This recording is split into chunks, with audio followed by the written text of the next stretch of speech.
क्या आपने कभी हेल्थ इंश्योरेंस क्लेम किया और कंपनी ने सिर्फ एक लाइन में ही उसे रिजेक्ट कर दिया?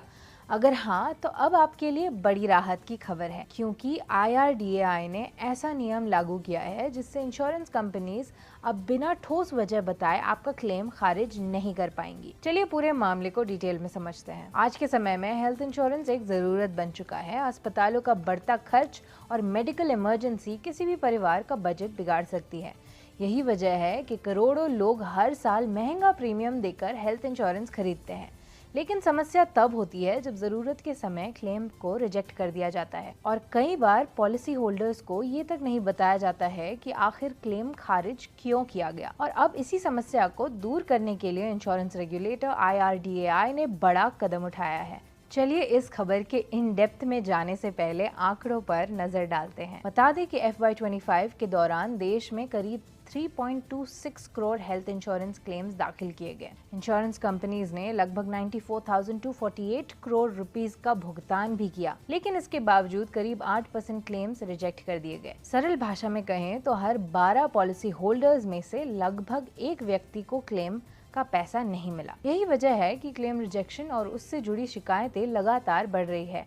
अब IRDAI ने नए नियमों के तहत इंश्योरेंस कंपनीज को स्पष्ट निर्देश दिए हैं कि अगर कोई क्लेम रिजेक्ट किया जाता है तो कंपनी को उसकी मजबूत और स्पष्ट वजह बतानी होगी। सिर्फ इतना ही नहीं, कंपनी को ये भी बताना होगा कि पॉलिसी की कौन सी शर्त या क्लॉज के आधार पर क्लेम खारिज किया गया है। यानी अब क्लेम रिजेक्टेड लिखकर मामला खत्म नहीं किया जा सकेगा। अब आपके मन में सवाल आ रहा होगा कि इस रूल से पॉलिसी होल्डर्स का क्या फायदा होगा। चलिए इसके बारे में भी जान लेते हैं। दरअसल इस मामले से जुड़े कई एक्सपर्ट्स की माने तो इस बदलाव का सबसे बड़ा फायदा ग्राहकों को मिलेगा। अब अगर किसी का क्लेम रिजेक्ट होता है तो वो आसानी से समझ पाएगा कि फैसला सही है या गलत। अगर पॉलिसी होल्डर को लगे कि कंपनी ने गलत आधार पर क्लेम खारिज किया है तो वह शिकायत दर्ज करा सकता है। इसके लिए वह कंपनी के ग्रीवेंस सेल, IRDAI के ग्रीवेंस रिड्रेसल प्लेटफॉर्म या इंश्योरेंस ओम्बड्समैन की मदद ले सकता है।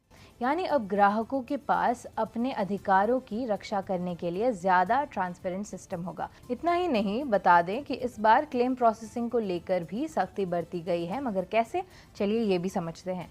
इस बार IRDAI ने सिर्फ क्लेम रिजेक्शन पर ही नहीं बल्कि क्लेम प्रोसेसिंग टाइम पर भी सख्ती बढ़ाई है। नए नियमों के मुताबिक कैशलेस प्री ऑथराइजेशन रिक्वेस्ट को 1 घंटे के भीतर प्रोसेस करना होगा और अस्पताल से अंतिम अनुरोध मिलने के बाद 3 घंटे के भीतर डिस्चार्ज से जुड़ा फैसला देना होगा।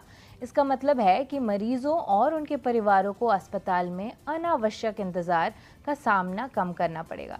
मगर ये बदलाव क्यों महत्वपूर्ण है? दरअसल कई केसेस में लोग वर्षों तक प्रीमियम भरते रहते हैं, लेकिन क्लेम के समय उन्हें तकनीकी कारणों का हवाला देकर भुगतान से वंचित कर दिया जाता है। ट्रांसपेरेंसी की कमी के कारण ग्राहक ये भी नहीं समझ पाते कि गलती उनकी थी या कंपनी की। लेकिन अब नए नियम इंश्योरेंस कंपनीज को ज्यादा जवाबदेह बनाएंगे और ग्राहकों का भरोसा भी मजबूत करेंगे। एक्सपर्ट्स की माने तो IRDAI का ये कदम हेल्थ इंश्योरेंस सेक्टर में ट्रांसपेरेंसी बढ़ाने की दिशा में एक बड़ा सुधार माना जा रहा है। अब इंश्योरेंस कंपनीज को क्लेम रिजेक्ट करने पर स्पष्ट कारण देना होगा, संबंधित पॉलिसी कंडीशन बतानी होगी और ग्राहकों को शिकायत करने का बेहतर अवसर मिलेगा।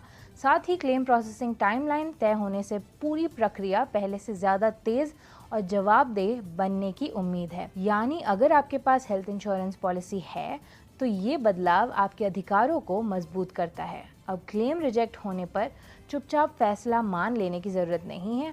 कारण मांगिए, पॉलिसी टर्म समझिए और जरूरत पड़ने पर अपने अधिकारों के लिए आवाज उठाइए, क्योंकि अब इंश्योरेंस कंपनीज को भी हर फैसले का जवाब देना होगा।